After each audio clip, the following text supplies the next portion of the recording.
गुटखा mafia किशोर वाधवानी और कुख्यात आरोपी जीतू सोनी की शिकायत लेकर वृद्ध पीड़ित विजयनगर थाने पहुंचा और पुलिस पर आरोप लगाया है कि पूंजीपतियों के खिलाफ पुलिस कोई कार्यवाही नहीं कर रही है। 9 माह बाद भी पुलिस द्वारा कोई कार्यवाही नहीं होने के चलते अब पीड़ित ने आत्मदाह की चेतावनी दी है। दरअसल विजयनगर स्थित होटल बाव जिस जमीन पर बना है वह जमीन पीड़ित जगदीश पालीवाल की है, जिसे लेकर जगदीश पालीवाल ने जन सुनवाई और थाने थाने के चक्कर काटे, लेकिन उन्हें आज तक इंसाफ नहीं मिला। आज फिर भी अपनी शिकायत लेकर नगर थाने पहुंचे और पुलिस पर आरोप लगाया कि विजयनगर पुलिस ने पूंजीपतियों के दबाव में इस मामले में अभी तक कोई कार्यवाही नहीं की है।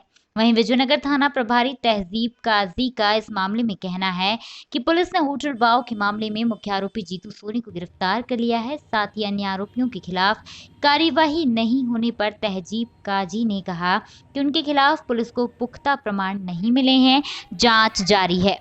ऐसे में बड़ा सवाल ये है कि पूंजीपतियों के दबाव के चलते पुलिस भी कोई कार्यवाही नहीं कर रही है। वहीं आरोपी गिरीश मतलानी अभी भी खुला घूम रहा है, जबकि किशोर वाधवानी से इस मामले में पुलिस ने कोई पूछताछ ही नहीं की है। बहरहाल जीतू सोनी के बयानों के आधार पर पुलिस आरोपी गिरीश मतलानी के खिलाफ मामला दर्ज कर उसकी गिरफ्तारी कर सकती है।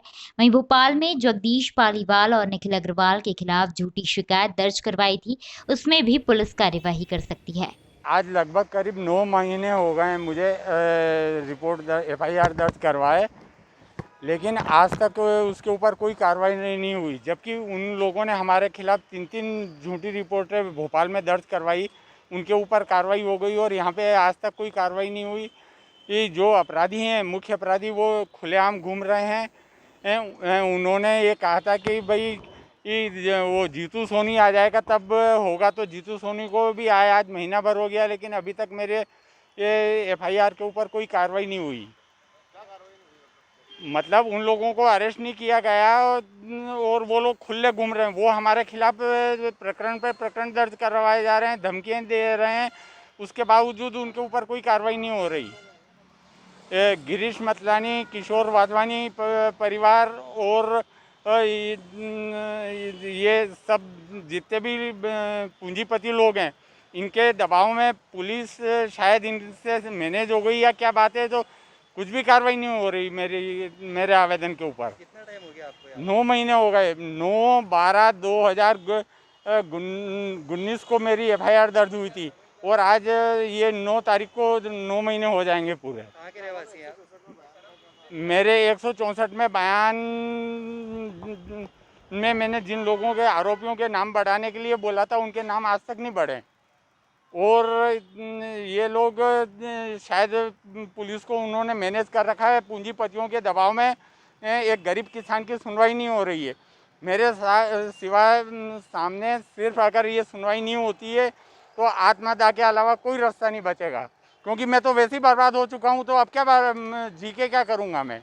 इसमें जो मुख्य आरोपी था जीतू सोनी, उसका कल गिरफ्तार कर पुलिस रिमांड लिया था 1 दिन का। आज पूछताछ कर जो साक्ष्य थे वो संकलित किए और आज उन्हें वापस कोर्ट पेश किया। इसलिए ये आरोप गलत है कि पुलिस गिरफ्तार नहीं किया, उनको गिरफ्तार कर लिया है मुख्य आरोपी को।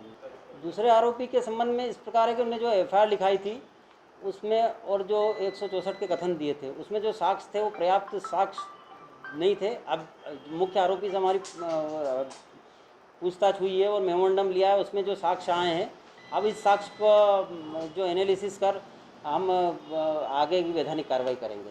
अब वो पूछताछ और जो पूछताछ हुई, जो मेमोरेंडम हुआ है, वो हमारा इन्वेस्टिगेशन का मैटर है। अभी हम उसको बाहर नहीं बता सकते। बस जल्दी, मतलब उनको फरियादी से भी हमारी बात हुई है।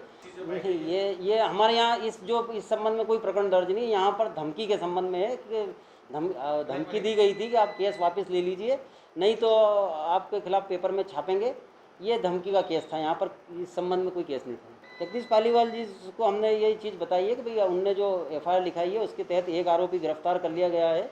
अन्य जो आरोपी आपने 164 में बताए थे उनके संबंध में भी साक्ष्य संकलित किए जा रहे हैं और मुख्य आरोपी से जो पूछताछ की गई है वो सब साक्ष्य का एनालिसिस कर अग्रिम वैधानिक कार्रवाई की जाएगी।